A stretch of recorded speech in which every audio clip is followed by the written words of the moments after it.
창을 떠보자. 창문을 열어라. 춤추는 산들바람을 한번 느껴보자. 가벼운 불만 위로 나를 걷게 해주세. 온갖 새들의 소리 듣고 싶소. 울고 웃고 싶소. 내 마음을 만져줘. 나는 행복의 나라로 살 테니.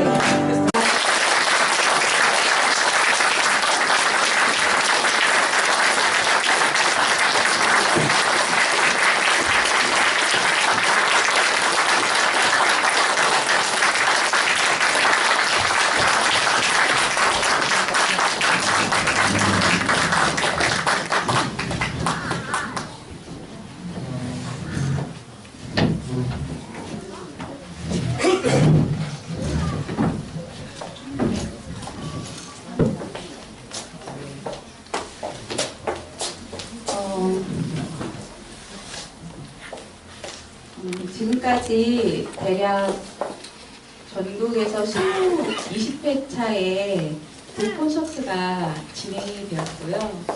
앞으로 3, 4월에 또 20개의 콘서트가 전국에서 진행될 예정입니다.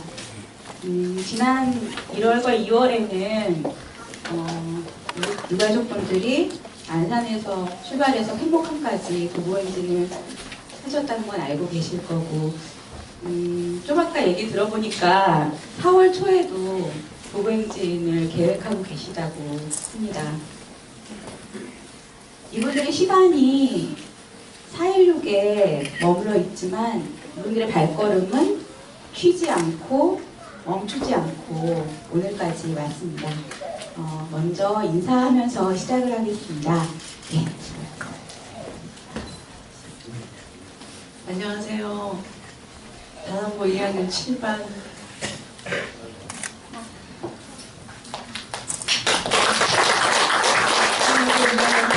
김지연 엄마 이지연입니다.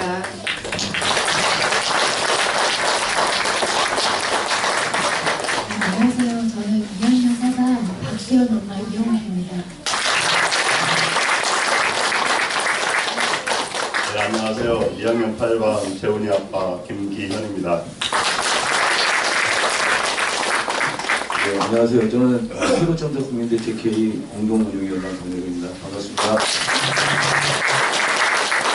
네, 안녕하세요. 저는 금요일엔 돌아오렴 책 작가기록단의 이호연입니다. 반갑습니다.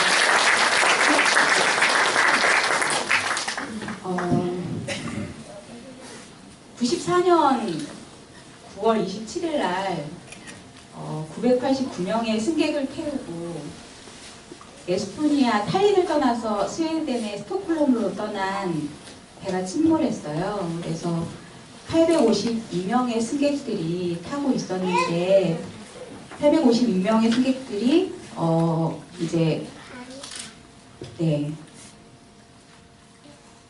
죽고 이제 그 더 많은 사람들이 타고 있었는데 137명 정도 구조가 됐다고 해요. 그래서 그 에스토니아 참사 이후에 스웨덴 교육청에서 만든 지침이 있는데요.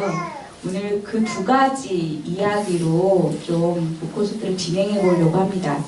하나는 사고를 당한 사람들이 직접 얘기하도록 하랍니다. 유가족들이 직접 이야기를 하고 그것을 듣는 것이 왜 중요한지 오늘 이 자리에서 함께 나누는 시간을 가지려고 합니다. 이제 좀 얘기를 들어보려고 하는데요.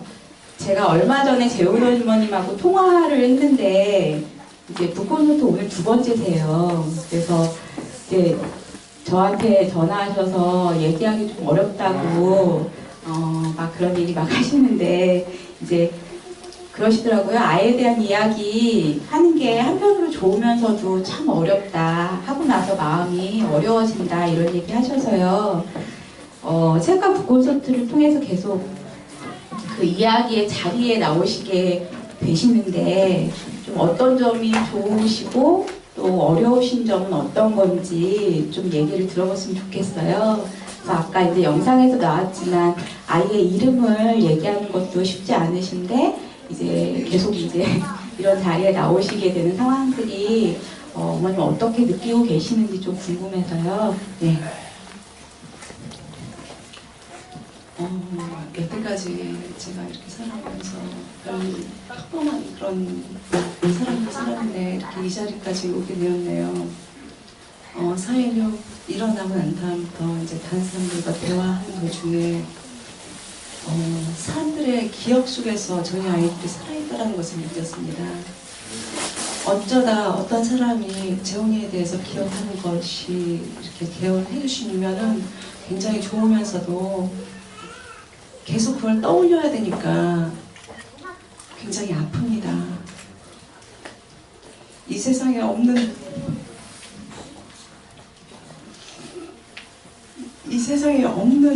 아이를 이야기하는 것이 정말 힘듭니다. 그렇지만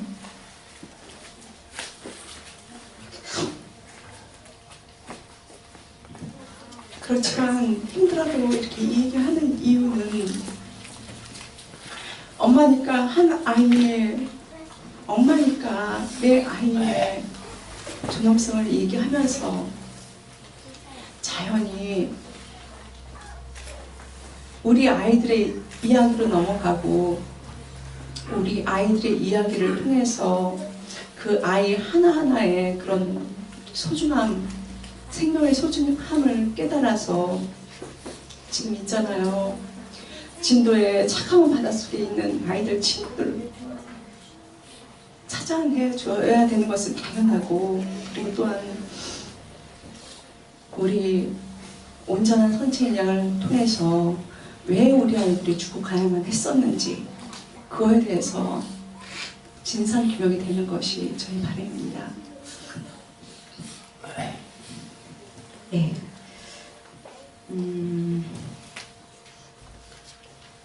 이 책이 많은 분들이 참 읽기 어려워하시는 책입니다.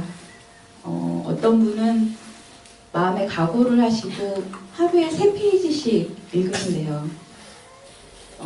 그래서 3페이지씩이라도 끝까지 읽어주시면 좋겠다 이런 얘기를 전하기도 했습니다. 저희 어머님들 인터뷰 다 하셨는데도 책이 나왔을 때 3분의 2 되시는 분들이 책을 못 읽고 계셨어요. 그래서 수연 어머님도 이제 책을 좀 읽기 어렵다 이런 얘기를 하시면서 이제 얘기를 해주셨는데, 그동안 이제 북콘서트 몇 번 더 다니셨거든요. 그래서 다니시면서 시민들이 또 책을 읽는 얘기들을 들려주시고 이런 걸 들으시면서 좀 어떤 느낌과 생각이 드셨는지 이런 게 좀 궁금합니다. 예.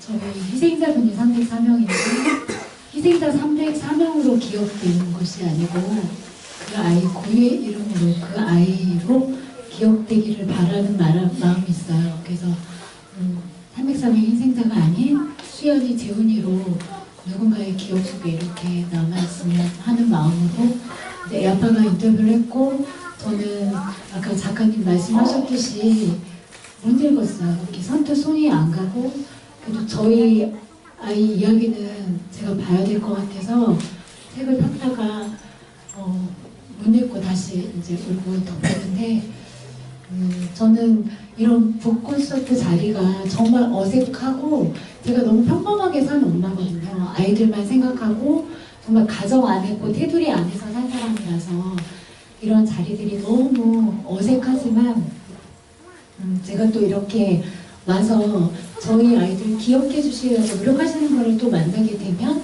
어떤 용기가 또 생겨요. 그래서 또 이렇게 힘들더라도 다시 또 나올 수 있는 그런 힘을 제가 또 여기서 얻고 가고, 제 생각에는 다른 엄마보다는 제가 되게 씩씩하다고 생각을 해요. 왜냐하면 처음부터 간담회를 많이 다녔는데 말은 못하지만 제가 하고 싶은 이야기들을 속에 있는 말을 하다 상황을 다른 분들보다는 빨리 직면하게 되더라고요. 그래서 자신 있게 다른 엄마보다는 씩씩하다고 얘기하고 저도 그렇게 생각했는데 이 책은 읽어야 된다는 생각은 있어요. 왜냐하면 우리 아이들의 소중한 이야기가 담겨져 있는 책이라서 읽어야 된다는 생각은 항상 하고 있지만 그 씩씩함이 다 어디로 달아나고 책이 잘 이렇게 손에 잡히지 않아서 아직까지 잘 못 읽고 있지만 언젠가는 저도 꼭 읽을 수 있는 용기가 저한테서 더 많이 생겨났으면 하고 지금 바라고 있고요. 그리고 저희 아들 그러니까 13명뿐만이 아니라 모든 희생된 분들이 자기의 이름으로 그러한 이야기를 만들어낼 수 있는 책이 계속해서 나왔으면 하는 바람이 있습니다.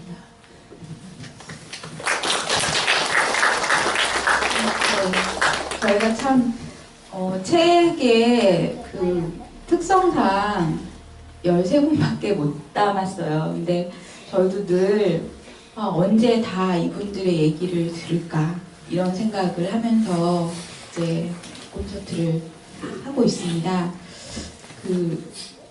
제 재훈 어머님은 이제 인터뷰 하느라고 자주 뵀는데 재훈 아버님은 오늘 처음 봬요, 저도. 근데 그 책에서만 이제 어머님 통해서 얘기를 제가 들었거든요. 그래서 근데 아버님이 이제 직장에 다니시는데 그 토요일, 일요일이나 이런 때 광화문이나 청담동에 가신다고 해요. 그래서 출장 가시면 간담회가 있으면 출장 중간에 이렇게 잠깐 갔다 오시고 막 이러신다고 얘기를 들었어요. 근데 울지도 않으시고 애에 대한 얘기도 많이 안 하신다고 막 어머니 걱정하셨거든요.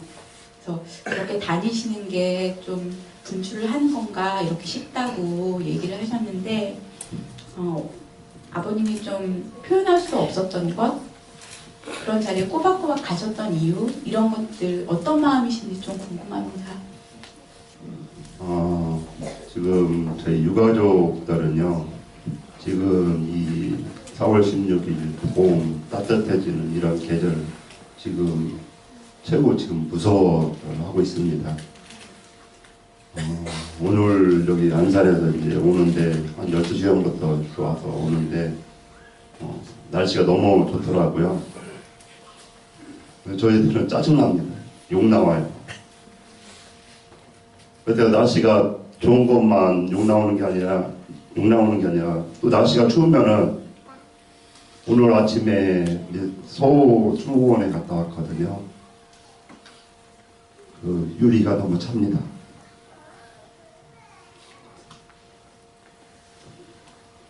저희 유가족은 죄인입니다.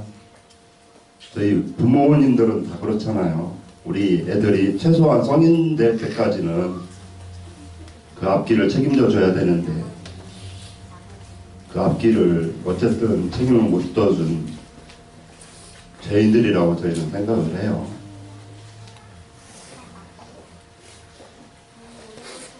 그리고 4월 16일 날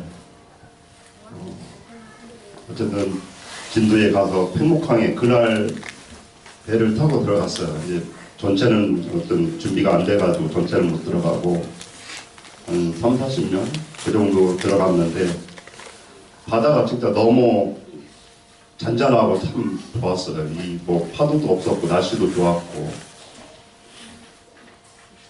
근데 그 배 위에 부분만 그래도 좀 많이 나와 있던 그런 부분만 보였고 그 주위에 보트 한 대만 돌고 있더라고요.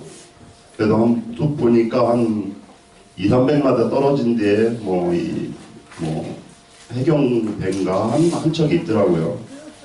그래가지고 저희가 거기 가가지고 니네 뭐하냐, 왜 구조활동 안 하냐 하니까 그때도 한 나가가지고 고위에 올라가지고 그냥 뭐 두드려보고 하는 게 그게 답니다. 무슨 잠수를 해서 애들을 뭐 구하려고 한다든가 뭐 이런 걸 전혀 하지도 않았고요. 그래서 저는 억울한 게 저희가 다 세금 내잖아요. 애들은 안 내지만은 그 부모님들이 내고 또 직접세도 내고 간접세도 알게 모르게 세금 엄청 내고 하면은 나라에서는 우리 국민의 생명을 지켜주고 또 그런 어려운 일 있으면은 당연히 도와주고 구제해 주리라고 저는 생각하고 이제까지 살았어요. 그런데 전혀 우리 애들이 어떤 구조의 손길을 도움을 못 받아봤다는 게 너무 억울해. 저는 살려달라고 그 자리에서 뭐 꼭 살아야 된다는 그런 생각을 안 해요. 단지 최소한의 노력만 해줬어도 저 이렇게 보내지 않습니다. 우리 애기들이 그런 도움의 손길을 진짜 조금도 못 받아봤다는 게 저는 너무 억울합니다. 그래서 마음 놓고 울 수도 없어요. 특히 아빠들은 그런 생각이 더 깊잖아요. 가정을 지켜야 된다. 애들이 잘 클 동안 보살펴야 된다. 그리고 또 뭐 물론 한 아이 먼저 보낸 유가족도 많지만은 저는 또 재훈이 동생이 하나 있거든요. 올해 고등학교 올해 올라갔는데 어쨌든 걔도 뒷바라지 해줘야 되고 하기 때문에 이제 직장을 더 안 다닐 수는 없잖아요. 또 뭐 계속 직장을 비워둘 수 있는 그런 처지도 못 되고 그래서 또 너무 또 직장에만 할 수 있는 그런 또 상황도 아니잖아. 아까 말씀드렸다시피 그런 억울함도 있고 애들 어떤 원인도 모르는데 그래도 시간 날 때마다 좀 다니는 그런 편이고요. 또 하나는 이제 좀 있으면은 뭐 재영이 수학여행 가야 되잖아요. 이 사고 났다고 해가지고 수학여행 뭐 안 보낼 수 없잖아요. 딴 애들 만약에 간다고 하면 그래야 되는데 그게 또 너무 겁나잖아요. 어제 좀 며칠 전에 뭐 총회인가 한다 해가지고 갔었어요. 갔는데 뭐 쭉 있더라고요. 그 중에 하나가 수학여행 이제 뭐 질문하더라고요. 딴 학부모들이 수학여행 어떻게 되냐. 그러니까 뭐 선생님이 그러시더라고요. 뭐 한 2개 반, 3개 반씩 뭐 해가지고 뭐 갈 수도 있고 안 갈 수도 있고 뭐 하루 어디 뭐 가까운 데 다녀올 수도 있고 안 다녀올 수도 있고 뭐 그래. 그게 수학여행에 대한 대책이니까 뭐 그 사람들은 가서 뭐 짧은 시간을 가서 뭐 사고 나도 되고 사고 났을 때 안 구해줘도 되고 그건 아니잖아요. 그게 대책이 될 수가 없잖아요. 어떤 원인 규명을 해서 그에 대한 근본적인 대책을 세워야 그게 대책이지. 그래서 물론 지금 직장 다 그만두시고 열심히 하시는 분들도 많은데 저는 그러지 못해가지고 좀 또 한편으로 또 죄송한 그런 마음도 있는데 지금 저는 뭐 제 나름대로 시간 나는 대로 좀 뭐라도 좀 해야 좀 제 마음이 좀 될 것 같아가지고 그렇게 주말이라도 짬 내서 좀 하고 있습니다.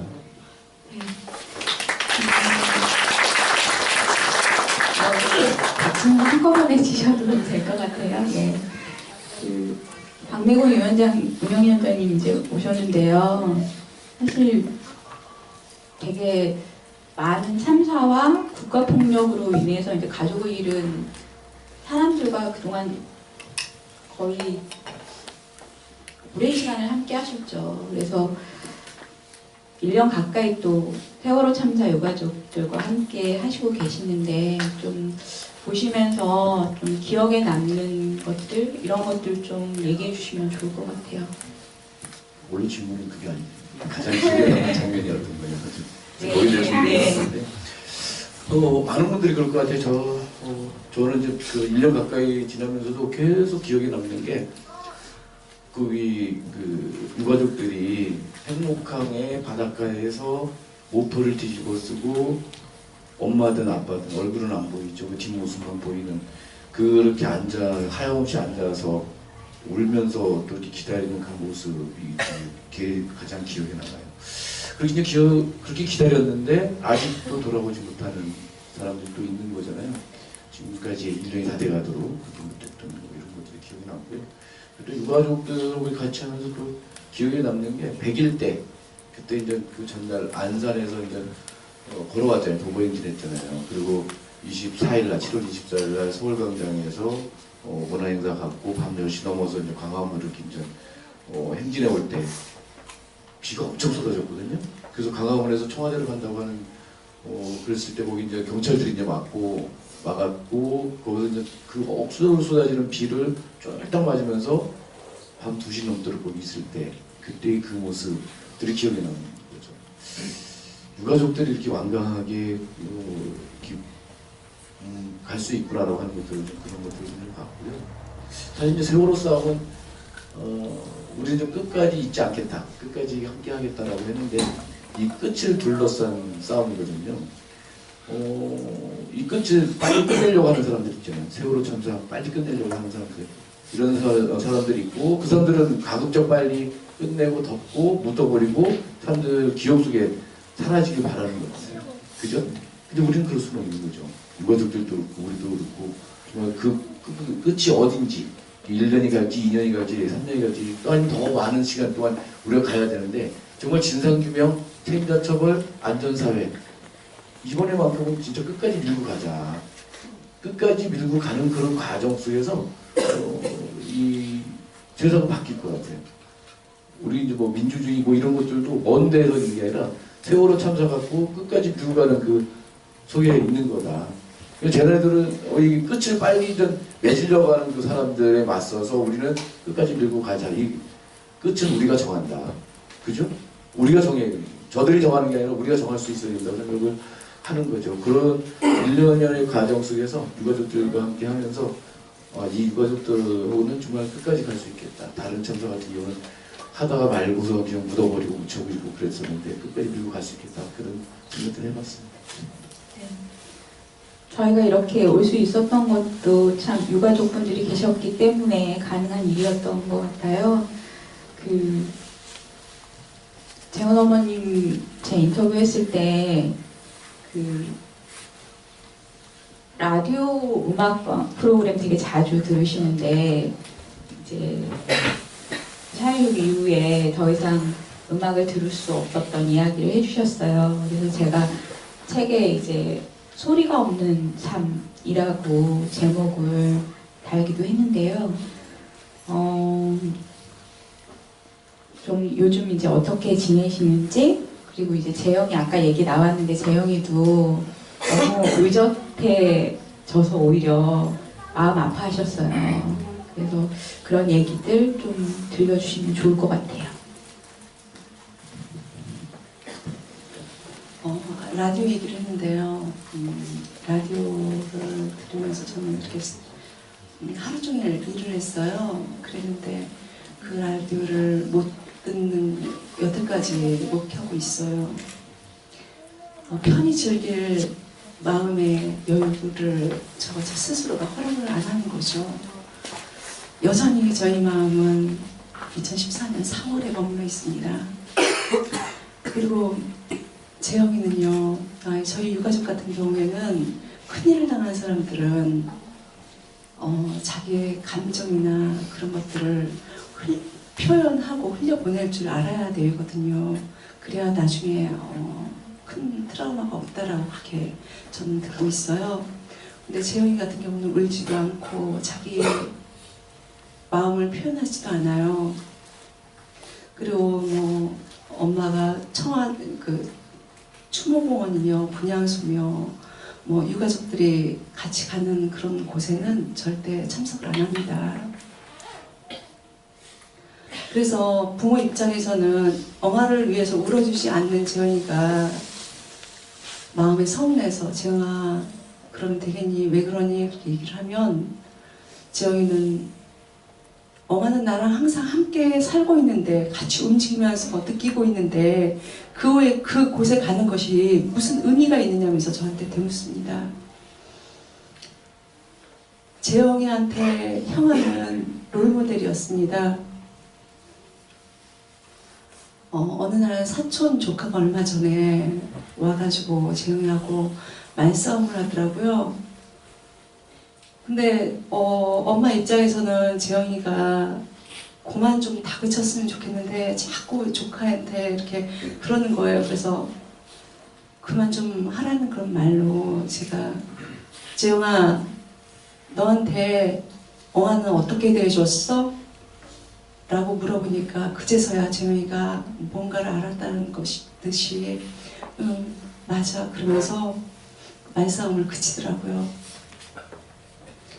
엉아는 재영이 표현을 빌리자면 무지개 다리를 건넌 형이라고 얘기를 합니다. 무지개 다리를 건넌 형이 지금 없지만 세 가족이 단합하여서 이 힘든 시련을 버텨나가자라고 얘기를 합니다. 재영이 많이 컸습니다.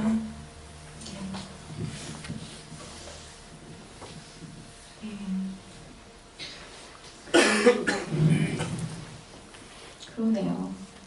아이들 크고 있네요.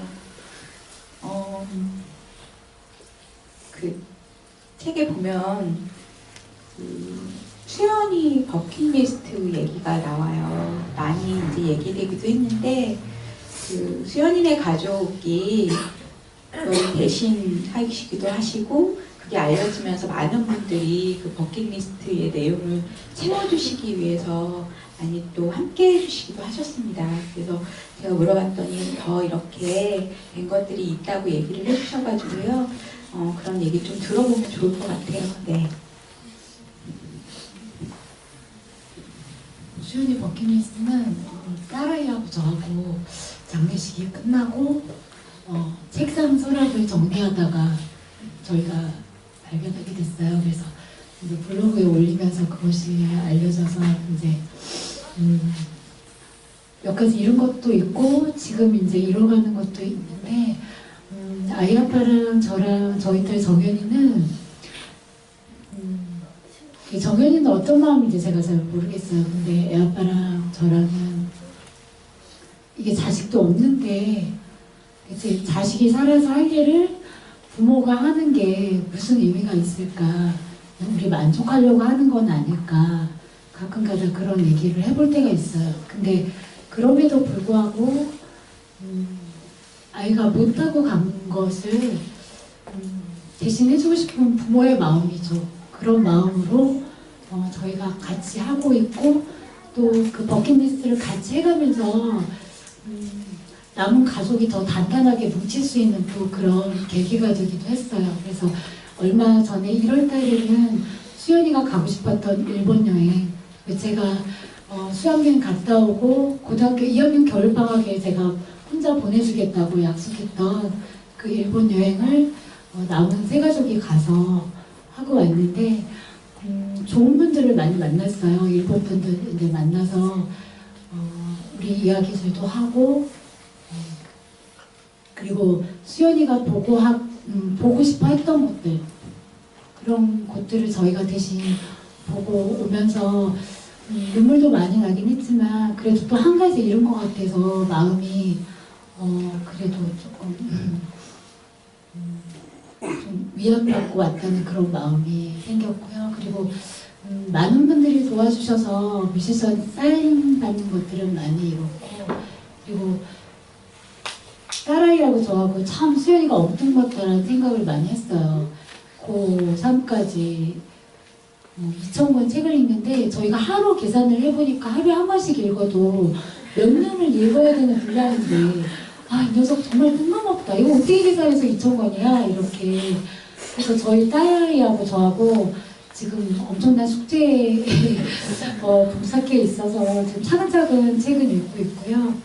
그리고 나머지 것들 제가 버킷리스트에서 정말 제가 제 아들이지만 제가 너무 아들을 모르면서 살았다고 느꼈던 게 그 나무를 진정으로 봉사하기가 있었어요. 근데 워낙 아이가 착하게 잘 자라주어서 가족에 대한 그런 사랑을 많이 느끼면서 제가 수연이를 키웠는데 그 진정으로 남에게 봉사하겠다는 그 버킷리스트 내용을 봤을 때 내가 너무 수연이를 아이로만 대하고 살았구나. 그리고 빼곡히 메모들이 있었어. 수연이 노트에. 그것 말고도 이제 자기 인생을 어떻게 살아야 되는지에 대한 메모들이 빼곡히 있었는데 제가 너무 아들을 사랑만 하고 어린애 취급을 했구나 이런 생각이 많이 들어서 아이한테 정말 많이 미안했고 그 모습 그대로 제가 인정하면서 살려고 많이 노력은 했는데 또 부모이다 보니까 제 틀에 많이 끼워 맞추려고 막 많이 애를 썼거든요. 근데 남자이라 그런지 안 되더라고요. 틀에 이렇게 잘 안 들어오더라고요. 그래서 영원히 자유롭게 산 아이긴 한데 그 버킷리스트 해가면서 우리 아이가 있어서 했으면 얼마나 좋았을까 그런 생각이 제일 많이 들었어요. 그리고 그래도 또 남은 가족이 그렇게 잃어갈 수 있다는 거에 대해서 또 제가 최근에 감사한 적이 되게 오래됐는데 감사하기도 해보기도 하고 그리고 나머지 못 잃어간 것들은 사촌 형이나 또 많은 분들이 지금 도와주고 있었고 계시고 그리고 그 공연에 대한 붙여서 얘기해 주세요. 얼마 전에 이제 수연의 버킷리스트에 있는 뮤지션 사인받기 위해 음악하고 관련된 것이 공연을 20번 뛰기가 있었는데 애 아빠랑 저랑 누나랑 이렇게 앉아서 ADHD가 대체 뭘까 무슨 기준이길래 그 기준으로 20번을 뛴다고 할까 고민을 정말 많이 했었어요. 무슨 규격을 얘기하는 건가 아니면 음악 용어인가 굉장히 많이 고민을 하고 생각했는데 친구가 와서 얘기를 하는데 그게 집중력이 주의력 결핍증 그 병명을 줄여서 영어로 ADHD라고요. 그래서 자기가 너무 집중력이 떨어지니까 그런 걸 사용해서 아마 자기네 그룹 이름을 지었나 봐요. 그래서 자기네 그 그룹이 20번 공연을 뛰는 거를 그걸 버킷리스트에 있어서 많은 분들이 도와주셔서 홍대에서 2학년 4반 공연을 했어요. 근데 그 와중에도 이제 많은 화가 나는 이들은 누군지는 모르는데 티켓을 이제 많이 사셔가지고 결제를 안 하시고 취소를 하셔서 처음에는 5분 안에 다 매진이 됐다고 떴는데 객석이 안 찰까봐 굉장히 많이 걱정들이 많이 하셨었어요. 근데 다행히 현장 판매까지 매진이 돼서 성황리에 많은 분들이 끝까지 자리를 지켜주셔서 성황리에 잘 마무리가 돼서 너무 감사했고 그리고 친구들 아이들이 정말 고3인데도 불구하고 한 달 동안 정말 열심히 연습을 해줬어요. 수연이 친구들이. 그래서 친구들한테도 너무 고마웠고 근데 며칠 전에 친구 중에 하나 기훈이 아버님이 갑자기 심장마비로 돌아가셨어요. 그래서 마음이 더 많이 아픈데 그 아이가 용기를 가질 수 있도록 많이 격려해 주시고 기도 많이 해주셨으면 감사하겠습니다. 얘기를 하다 보니까 막 질문 준비한 건데 많은데 시간은 막 가고 제 마음이 조급해지네요. 네, 아마 책에서도 나오지만 부모님들 그런 고백 되게 많이 하시거든요. 아이들이 떠난 다음에 우리 아이가 그런 줄 몰랐다. 우리 아이가 그런 아이였군요. 이런 얘기 많이 하세요. 그러면서 더 안타까워하시고 더 마음 아파하시는 것 같아요. 그래서 재훈이도 아마 아버님한테 재훈이가 떠난 다음에 알게 된 것들이 있으실 것 같아요. 어머님 얘기 많이 하셨지만 재훈이 아버님 그런 얘기 별로 이제 제가 못 들어봐서 어떤 것들이 있었을까 좀 궁금해요.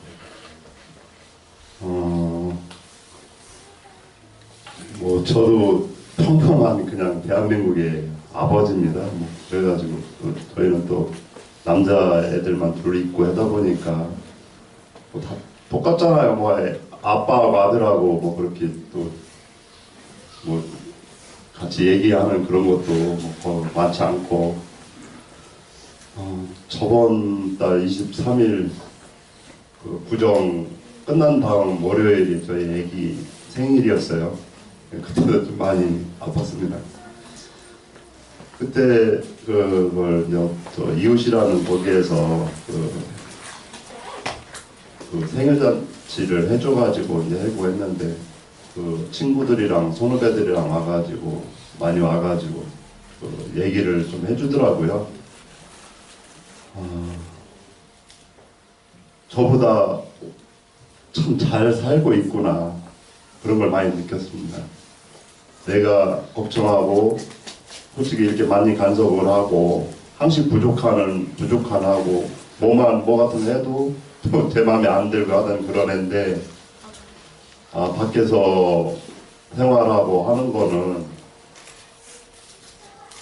진짜 잘하고 있었구나 하는 그런 면도 할 수 있었고 이제 뭐 그중에 또 한 가지는 저희 어렸을 때 이제 또 애들 데리고 공 가지고 밖에 나가잖아요. 근데 저희 애들은 공을 딱 던져주면은 굴러오면 손으로 잡아놓고 발로 찼어요. 그냥 발로 차는 게 아니고 굴러오는 공을 잡아놓고 차서 얘네들은 운동신경이 조금 떨어지나 보다 그렇게 생각을 했는데 그 친구들이 해주는 얘기가 뭐 재훈이가 농구를 엄청 잘했나 봐요. 집에 농구공도 있고 축구공도 있고 이 공이 있었는데 전혀 그런 거 갖고 나가지 않았는데 재훈이가 키가 크거든요. 186까지 1학년 때가 186이었으니까 하여튼 그런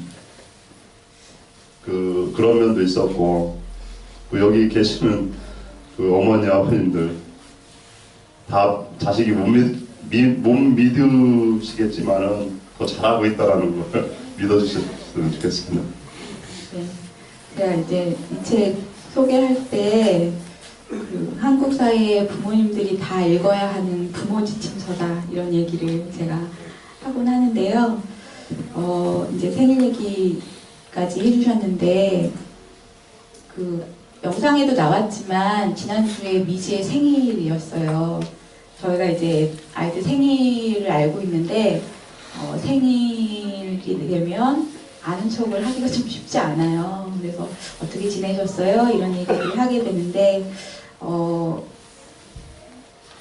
미지가 이제 3월 16일 날이 생일이었고 사고가 난 날이 4월 16일이고 물에서 올라온 날이 5월 16일이에요. 그래서 16이란 날짜가 참 미지 아버님한테는 너무 힘든 날이겠구나 이런 생각을 하게 되는데 이제 얼마 후면 4.16 세월호의 참사 1주기가 됩니다. 그래서 많은 것들이 좀 계획되고 고민되고 있는 상황인 것 같아요. 그래서 박내군 위원장님께서 좀 그런 부분들 얘기를 해주시면 좋을 것 같아요. 예, 일주기 추모 행사들은 이제 전국 곳곳에서 이제 진행이 되고 있잖아요. 이제 뭐가 가고 있고요. 전국에서 이제 전국 지도를 좀 만들려고 그래요. 세월호 관련해서 움직이고 있는 곳이 얼마나 되는지 전국 지도를 한번 만들려고 그래요. 그래서 양평 박금세도 꼭 이렇게 지도에다가 좀 표시를 좀 해주시면 좋겠다. 왜 그러냐면 우리 서로가 전국에서 곳곳에서 이렇게 아직도 세월호 가지고 움직이고 있다고 하는 거를 잘 모르고 있거든요.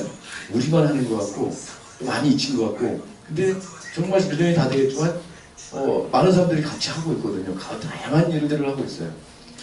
그리고 그게 이제 4월 16일을 앞두고는 이제 다 이제 한번 모여보자라고 하는 데서 이제 그렇게 하고 있고요. 그래서 노란배 조끼 이런 것들도 해서 광화문 광장에 한번 전시를 한번 해보자. 그리고 그게 이제 우리 힘들을 확인하여 가는 과정이죠. 이런 것들을 좀 하고 있고 4월 11일부터 18일까지는 집중 추모 주간 행사들을 좀 하고 있고 준비하고 있고요. 4월 16일 날은 안산에서 2시에 분향소 앞에서 추모제를 하고 그리고 7시에 서울광장에 모이기로 했고요. 그리고 이제 4월 18일 날은 좀 추모만 하는 게 아니라 좀 행동을 하자, 집중 행동의 날을 이렇게 잡아놓고 있습니다. 이렇게 해서 준비를 하고 있는 동안에 이렇게 그 신문에도 이제 발표되고 있고 그랬지만 특별법, 법이 이제 두 개의 특별법이 있잖아요. 세월호 관련해서 하나는 이제 지원특별법과 관련된 시행령도 개판인 상태로 확정이 돼서 공포가 됐고요. 그 다음에 또 제일 걱정스러운 건 특별조사위원회와 관련된 진상규명을 위한 특별법이 만들어졌잖아요. 그죠? 진상규명 및 안전사회를 위한 특별법이 만들어졌고 거기에 따른 시행령안이 입법예고가 됐거든요. 근데 그 입법예고를 보면서 그동안에 이제 저쪽에 이제 특별조사위원회의 위원장을 비롯해서 계속 해서 정부에 안도 2월 17일 날인가 만들어서 이렇게 안을 줬고 그거를 중심으로 이렇게 협의를 쭉 해갔었거든요. 근데 정부에서는 계속 그거를 후퇴시키려고 하는 이런 것들이 있었고요. 그러다가 이제 지난 주말에 그게 해수부에서 파견 나왔던 특별조사위원회 그 이제 설립 준비단이 있죠. 그래서 준비하고 있는 거기에 이제 해수부 공무원이 와가지고 메일을 보냈던 게 하나가 잡힌 거죠. 그랬더니 잡혔는데 위원들한테만 보내야 되는 그 메일이 그 이제 위원회 업무와 관련된 거예요. 이게 어디까지 갔냐면 청와대 새누리당 희한하게 방배경찰서 정보관할 때까지 간 거예요. 이거를 우리가 이번에 확인을 해가지고 위원장님이 이번에 이석기 위원장이 지난 월요일날 그 기자회견을 통해서 얘기를 한 거죠. 이게 뭐냐 도대체. 지금 벌써부터 사찰하는 거냐. 이런 거거든요. 근데 정말 청와대는 이 특별조사위원회가 제대로 활동할 수 있도록 그런 쪽으로 안 만들려고 그러는 것 같다는 거죠. 그래서 이 조사위원회를 무력화시키려고 했다. 그냥 단순히 방해하는 것이 아니라 무력화시켜서 진상규명위원회가 활동을 못하도록 만들려고 하는 게 아니냐라는 의구심을 가질 수밖에 없는데 어저께 나온 시행령 안을 보니까 입법예고된 시행령 안을 보니까 정말 그렇게 돼버렸어요. 그래서 거기에 이제 법에도 없는 그 사무처장 밑에 이제 기획조정실장을 만들어 놨고요. 여기가 다 조사 업무를 다 가라앉도록 만들었어요.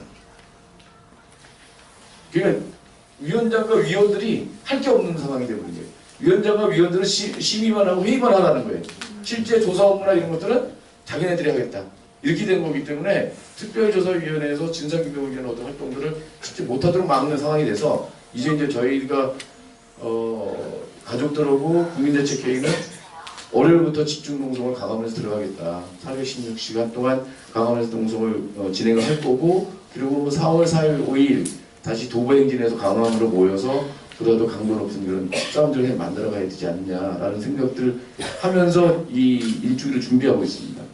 자, 그리고 이제 혹시 이제 들어보셨는지 모르지만 4.16연대 4월 16일에 약속 국민연대 그래서 약칭 4.16 연대를 좀 만들어가고 있어요. 만들어가고 있는데 이거는 가족협의회와 국민대책회의, 그러니까 시민사회단체와 또 이제 곳곳에 이렇게 자발적으로 이렇게 박금세 같은 모임들이 굉장히 많이 있거든요. 전국에 한 120개 이상의 모임들이 지금 진행이 되고 있어요.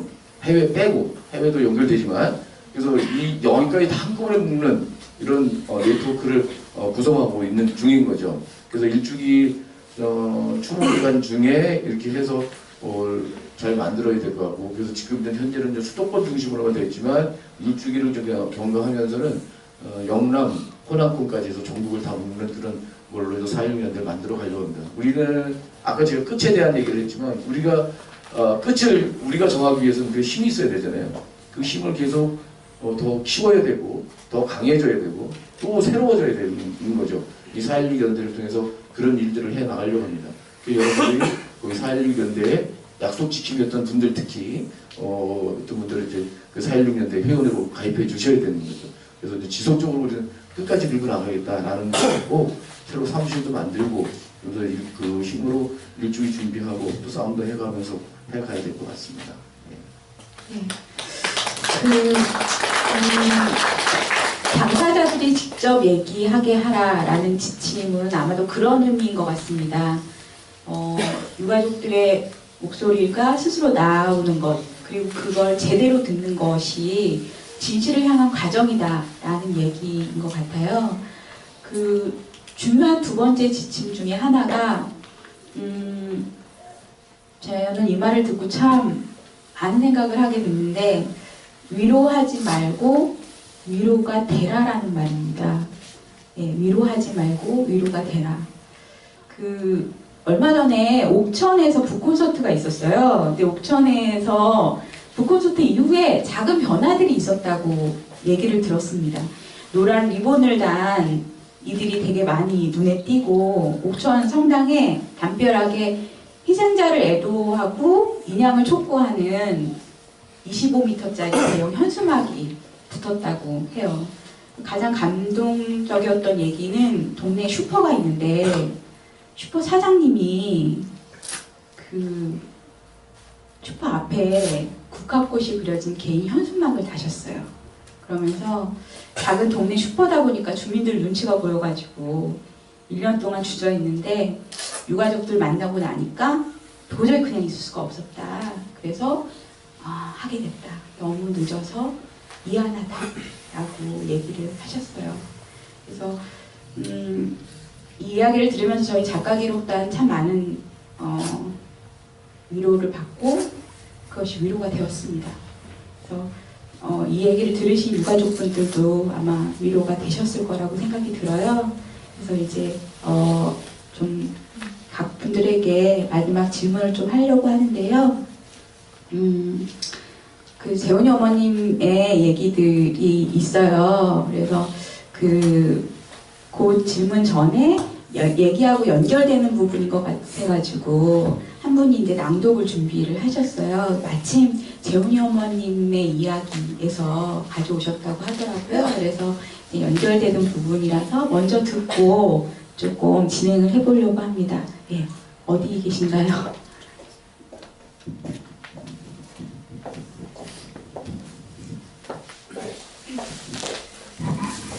이제는 좀 강해지고 싶은 새 아이의 엄마입니다. 어둠의 시간에서 서로 보듬는 시간으로 팽목항에서의 기다림은 어둠의 기다림이에요. 맨 처음에는 그저 아이가 살아서 돌아오려나 그런 생각만 했고 죽어서라도 내 품에 왔으면 좋겠다고 생각했죠. 아이가 나온 후에는 그래도 뭔가 이루어야겠다는 목적 하나로 시간을 보냈어요. 진실을 밝히려 하는 조금은 희망의 시간이죠. 근데 이 기다림이든 저 기다림이든 우리 애들이 그렇게 괴롭게 갔는데 그만큼 기다리지 않고 그냥 지나간다는 건 엄마 아빠의 도리가 아닌 것 같아요. 몇 년이 걸릴지 모르지만 내가 눈 뜨고 있을 때까지는, 눈 감기 전까지는 진실을 알아냈으면 좋겠어요. 세월호 유가족들, 아픔을 가진 사람들이잖아요. 유가족들을 보면 안쓰러워요. 다른 사람들이 나를 볼 때도 그렇게 느끼겠지만, 물론 가다가 삐그덕거릴 수도 있지만 저는 더 안아주고 싶고 더 따뜻하게 해주고 싶고 품어주고 싶고 그래요. 마음을 주면서 서로를 부둥켜 안고 살아가는 시간이었으면 좋겠어요. 그리고 저도 뭔가를 하면서 기다리려고요. 저는 미술을 할 거예요. 10년 동안 서예를 했지만 그 꿈은 날아갔잖아요. 서예는 고개를 숙이고 해서 보기 안 좋거든요. 이젤 놓고 하면 더 힘들지 않을까 싶어서 미술을 해보려고요. 그러면서 다른 사람들에게 희망과 밝음을 전해주고 싶어요. 제가 어릴 때 미술에 소질이 있다고 했어요. 근데 그때는 집이 넉넉하지 않아서 할 수 없었어요. 친정엄마가 때를 놓쳤다며 굉장히 아쉬워하세요. 저도 그 꿈을 버리지 못해요. 손끝에서 느껴지는 분놀림 같은 것들이 눈에 삼삼해요. 하고 싶은 걸 하면서 다른 사람들 마음에 큰 빛이 되면 참 좋겠구나. 밝은 빛이 되면 참 좋겠구나. 그런 생각을 해요. 제가 여기를 읽으면서 저는 제 생각은 기운다는 이야기를 하고 싶었습니다. 근데 이거 읽으면서 재훈이 어머니 얘기가 저에게 힘을 주었습니다. 이 책 금요일엔 돌아오렴 오랫동안 저 페이지를 넘기지 못하고 있었는데요. 사고 후도 시도 때도 없이 그때 울컥했던 그 장면처럼 마음이 아프고 여전히 눈물이 왈칵 쏟아나서 근데 다시 또 이 책을 들다 보니 화가 났습니다. 뭐지? 내가 화를 내고 또 그때 우리의 목소리를 내고 이제까지 행동하고 그렇게 1년을 보내왔는데 왜 여전히 같은 상황이지? 그런데 저희 박궁태에서 함께 하시는 감독님이 제안을 하셨습니다. 이제 잊지 말자에서 한 발 더 나아가서 바꾸기 위한 행동을 하자. 제 생각에 바꾸자는 것에는 희망도 담겨 있다고 생각합니다. 어느 분이 희망은 있고 없고가 아니라 갖느냐 못 갖느냐인 것 같다고 하셨는데요. 처음 제가 일어날 때 가졌던 마음이면 우리는 희망을 가질 수 있다고 생각합니다. 저는 우리 박근혜는 지역에서 서명도 받고 사람들에게 세월호 참사도 알리고 마음도 모으는 그런 활동을 해오고 있습니다. 저는 이제까지 살아오면서 꾸준히라는 그 말의 힘을 압니다. 그래서 다짐합니다. 꾸준히 내가 할 수 있는 일을 하자. 그러면 희망은 좀 더 가까이 둘 수 있지 않을까. 이제까지 해왔던 것처럼 한 발 한 발 뚜벅뚜벅 지치지 않고 함께 손잡고 갈 수 있는 이웃이 있어서 저는 이 자리가 그리고 이 마음을 추스르고 희망을 품으려 하시는 재훈이 어머님이 너무 감사합니다. 먼저 간 아이들이 우리에게 세상을 바꾸어갈 아프지만 정말 소중한 기회를 주었다 생각합니다. 저는 그 기회에 작은 역할을 하고 싶습니다. 희망을 유가족 분들에게 힘이 되고 싶습니다. 유가족 여러분 힘내세요. 우리 힘냅시다.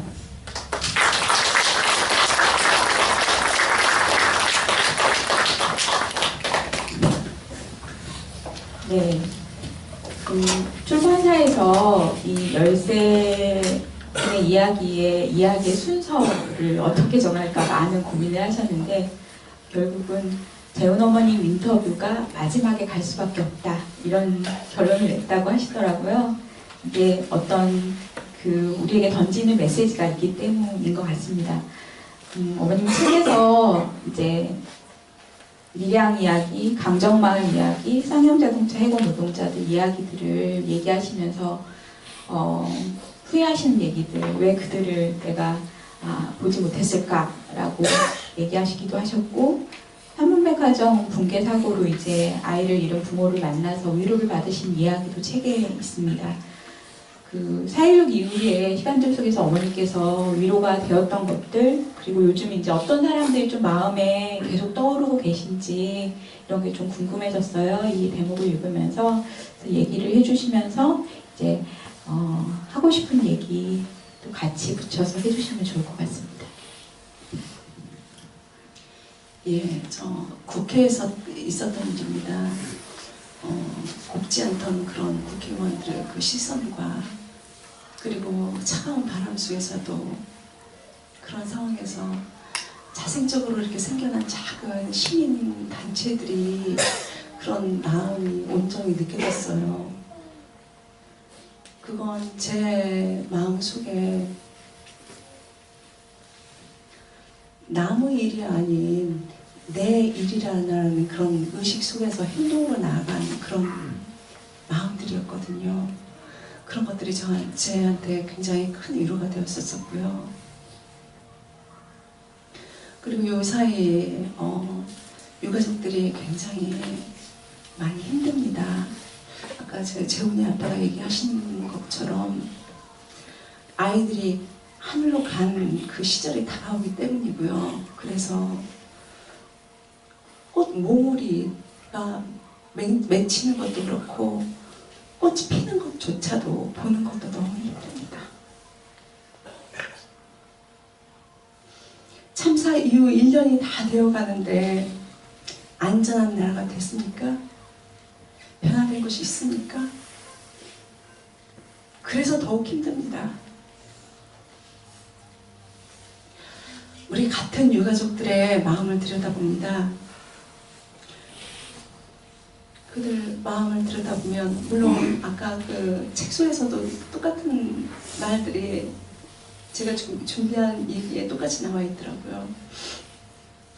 그 사람들 눈에도 제가 굉장히 연민이 느껴졌겠지만 그래도 서로 같은 마음으로 서로를 위로합니다. 유가족뿐만 아니라 마음이 힘들고 상처난 사람들, 그 사람들과 함께 하고 싶습니다.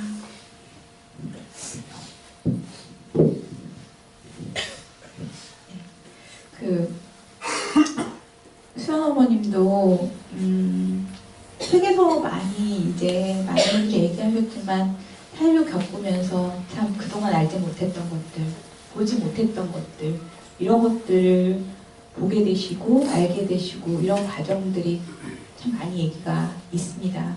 그래서 좀 그런 이야기들을 들으면서 좀 수연 선생님도 이제 그런 경험이 있으실 것 같아요. 이 일이 이제 알지 못했던 것들이나 혹은 다르게 보게 된 것들이 많으실 것 같습니다. 그래서 그런 부분들도 얘기해 주시고 하고 싶은 얘기도 같이 붙여서 해주시면 좋을 것 같아요. 제가 평목항에서 그러니까 진도체육관하고 평목항을 왔다 갔다 일주일을 있다 수연이가 저희 집에 돌아왔는데 제일 놀라웠던 거는 언론이 조작될 수 있다는 거예요. 정말 너무 놀랐어요. 저는 그냥 방송에서 얘기하면 그게 사실인 줄 알고 산 사람이라서 많은 국민을 대상으로 그렇게 거짓말을 쉽게 할 수 있다는 거에 정말 너무 놀랍고 경악을 했고요. 그리고 그 정치인들의 모습, 그러니까 저희한테는 굉장한 아픔이고 시련인데 어떻게 하나같이 그렇게 똑같은 표정을 짓고 그곳에 와서 혼자 오는 것도 아니고 수많은 기자를 데리고 와요. 그래서 똑같은 표정으로 사진을 찍고 해결해 주는 건 하나도 없으면서도 똑같은 표정을 하고 돌아가는 그 책임감 없는 그들의 표정이 정말 놀라웠고요. 저는 정치에 관심 없는 사람이었고 정치에는 관심을 두면 안 되는 줄 알았어요. 근데 제가 느낀 거는 정치에 왜 관심을 두면 안 되는지 모르겠어요. 왜냐하면 정치에 관심을 두지 않으면 저희가 투표라는 그런 행위 자체를 하면 안 되는 거 아닌가요? 많은 사람들이 왜 정치하고 이렇게 그 유가족들이 정치에 휩쓸려 다니냐고 말씀하시는데 휩쓸려 다니는 게 아니라 관심을 갖는 거예요. 왜냐하면 저희가 아무 힘이 없더라고요. 정말 사회에 뭔가 변화를 주고 싶은데 저희가 너무 힘이 없어요. 근데 그거를 정치인들이 올바르게 사고하고 행동을 해야지만 그게 법으로 제정이 돼야 되잖아요. 근데 그러한 힘이 저희한테는 너무 없더라고요. 그러니까 최소한 저희가 정치인이 어떻게 정치를 하는지에 대해서 항시 관심을 가지고 감시를 하고 거기다 채찍질을 가야 된다고 그 생각은 제가 굉장히 많이 바뀌었어요. 그리고 사회 문제에 저희가 관심을 갖지 않으면 아무 변화도 오지 않는다는 거. 그리고 또 하나는 제가 나이만 어른이고 진정한 어른이 아니더라고요. 그래서 아이들한테 정말 젊은 분한테 제가 너무 미안해요. 그리고 저희 아이들한테도 항시 죄인으로 살 거지만 그 젊은 분들한테 제가 너무 비겁하게 산 결과가 이것이 아닌가. 그래서 많은 젊은 분들한테 제 자식을 포함해서 너무 미안하고 그리고 좀 달라질 수 있다라는 거는 제가 다시는 이 나라에 이러한 고통을 겪는 분이 없어야 된다고 생각은 하지만 현실이 그렇지가 않거든요. 크게는 핵 문제부터 시작해서 진짜 생존권에 걸린 문제들이 너무나 많이 일어나고 있기 때문에 가만히 있으면 안 된다는 거. 어떤 모습이든지 참여해서 우리라는 연대를 만들어야 된다는 그런 생각을 그런 변화를 제가 많이 하고 있고요. 그리고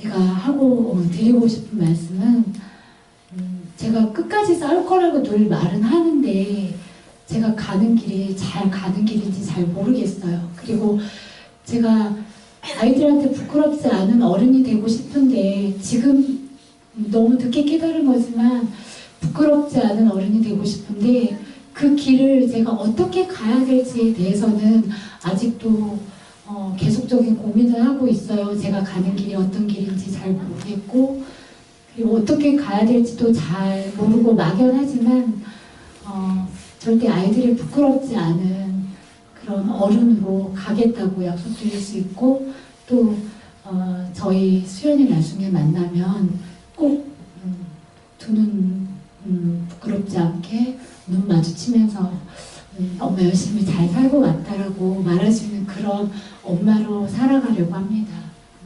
그래서 여러분들이 가는 길이 틀리면 질책도 해주시고 좋은 의견 있으면 저희한테 조언도 많이 해주시고 항상 격려해 주시면 그 힘으로 또 잘 갈 수 있지 않을까 그렇게 생각하고 있습니다. 감사합니다.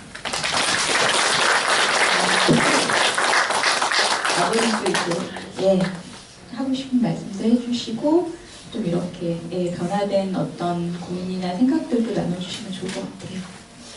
할 얘기 많은데 벌써 끝내야죠. 지금 그 수연이 어머니께서 정치인 얘기 해가지고 한 말씀 드리자면 그 이한구 총리 뭐 하여튼 뭐 가진 걸 통해서 어쨌든 됐잖아요. 된 다음에 저희 분향소에 왔더라고요. 와가지고 이제 뭐 저희하고 이제 면담을 하는데 저희는 무조건 그 발표해주라, 배 인양 해줘라, 무조건 발표해달라. 그렇잖아요. 국민이 거기 밑에 있는데 무슨 돈이 많이 들어가고 뭐 따져야 되고 뭐 이게 아니잖아요. 당연히 해야 될 거니까 그냥 해라 그러니까 이완구 총리가 그러더라고요. 지금 이제 통과된 지 얼마 안 되고 아직 업무 보고를 못 받아서 업무 보고 받는 대로 뭐 발표하겠다. 지금까지 업무 보고 받고 있습니다. 그래서 지금 뭐 정치인들이 그런 것 같아요. 하여튼 그 순간만 오면 하려고 하고 약속해놓고 약속도 안 지키고 저 위에 있는 사람 약속을 안 지키고 저는 하여튼 요 세월호를 겪고 우리 이렇게 되면서 물론 나쁜 사람들도 많지만은 좋은 사람들이 많은 것 같아요. 특히 그 봉사해 주시는 그 분들한테 너무 근데 너무 고맙고 근데 그분들한테 그런 말씀들도 못 드리고 또 여기 계신 분들도 너무 감사드리고요. 한 가지 부탁 드리고 싶은 거는 어쨌든 여론이 중요하다고 저는 생각을 해요.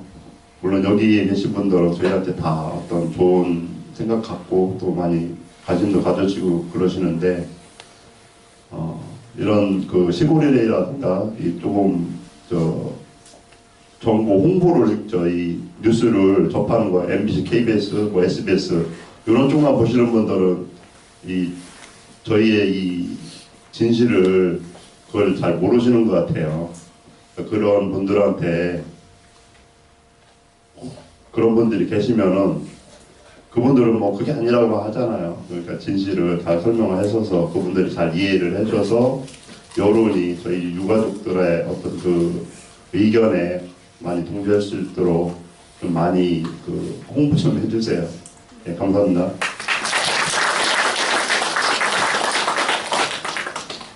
예. 저 유가족들이 사실 진짜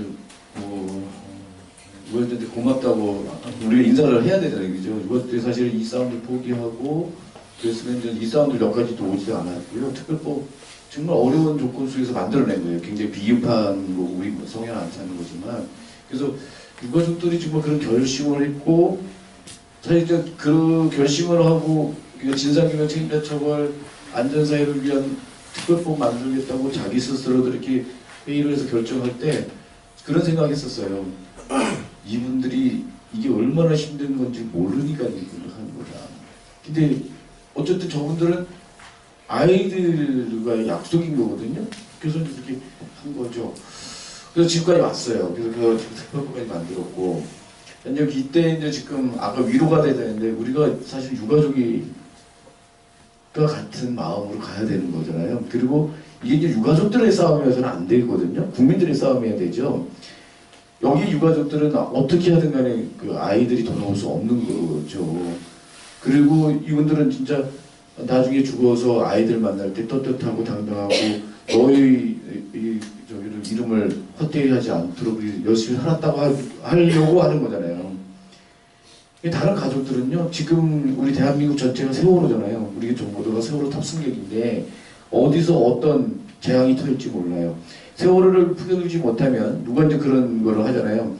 어떤 그런 참사나 재난이나 재앙 이런 거 있을 때 그걸 해결하지 못하면 그 다음에 더 큰 게 온다. 그래서 이 지금 온 이거는 다른 더 큰 사고에 더 큰 재앙의 징후라고 얘기를 하잖아요. 아마 그런 스케일이 될 것 같아요. 근데 그 더 큰 거, 아마 햇발조수가 터진다도 이러면 엄청난 거잖아요. 그렇게 안 가도록 막는 싸움이 저는 세월호 싸움이라고 생각을 하거든요. 그걸 우리가 해야 되는 거죠. 유가족들과 함께 우리가 같이 해야 되고 우리 일로 만들어 가야 된다. 세상은 안 바뀌었다고 그러는데 저는 그렇지 않다고 생각해요. 1년 동안 엄청 바뀌었어요. 안 바뀐 거는 정치 권력이라든지 이런 사람들이 안 바뀐 거죠. 그죠? 두려워 더 나빠지고 있는 거죠. 그래서 이제 지금 정권은 군복만 입지 않았지 사복 입은 군발이 정권 있는 것처럼 가잖아요. 군사독재 정권처럼 좀 가고 있는 거잖아요. 여기에 이제 우리가 어떻게 이제 맞붙어서 싸울 것이냐 이게 이제 걱정인데요. 하지만 세상은 바뀌고 있다. 어떻게 바뀌고 있냐?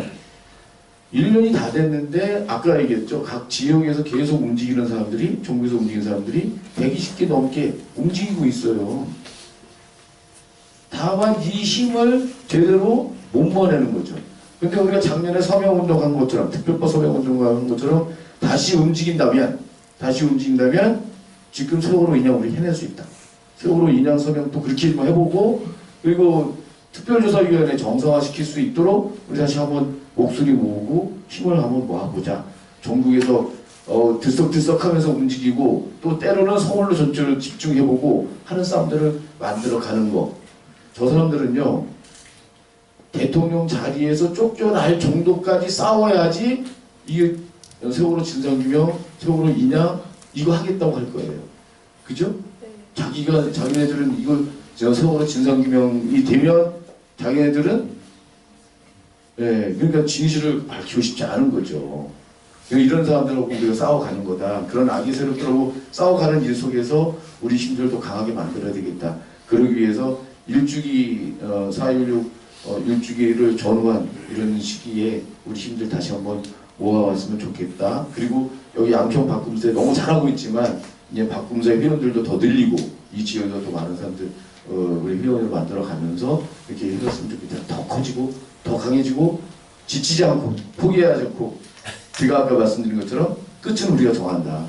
우리가 오케이 할 때까지 유가족이 오케이 할 때까지 우리 끝까지 갈 수 있어야 될 것 같아요. 그래야만 더 큰 재앙, 더 큰 재난으로부터 우리 사회를, 우리 나라를 구할 수 있지 않을까 생각합니다. 우린 지금도 세상을 바꿔가고 있습니다. 그렇죠? 네.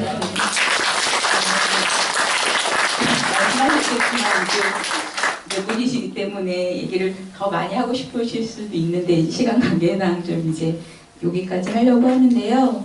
저희가 이제 4.16 참사 이후에 참 많이 했던 말들 중에 하나가 미안하다라는 것이 있잖아요. 근데 우리는 무엇이 미안했을까? 왜 그 말부터 본능적으로 하게 됐을까? 이렇게 생각해 보면 이 일에 우리 모두의 책임이 있다라는 것들을 우리도 다 알고 있다라는 생각이 듭니다. 그런 얘기 많이 하잖아요. 우리는 4.16 이전과 같은 사회에서 살고 싶지 않다. 이 일에 이제 시작이 되었다고 생각합니다. 어떤 분이 이 책은 진실의 잣대가 되어야 된다 이런 얘기를 하셨어요. 누구의 이야기가 진실의 기준이 되어야 하는가 이런 것들을 잘 보여주고 있다라고 얘기를 하신 분이 계신데요. 저희 사실 진상규명의 첫 걸음을 떼기 위해서 진실의 문에 첫 걸음을 떼기 위해서 1년 가까이 왔습니다. 어떻게 생각하면 그것의 첫 출발을 만들기 위해서 이렇게 열심히 쉼없이 달려와야 하는 그 자체가 한국 사회의 비정상성을 보여주는 것이기도 하다고 생각합니다. 하지만 이제 진실을 향한, 진상규명을 향한 싸움은 이제 시작이 되었다라고 생각이 들면서 제가 이제 소문으로 양평 얘기 많이 들었습니다. 너무나 마음을 다해서 해주시고 계시다고, 함께 하시고 계시다고 얘기를 들었는데요. 이 길에 저희가 함께 했으면 좋겠습니다. 오늘 감사합니다.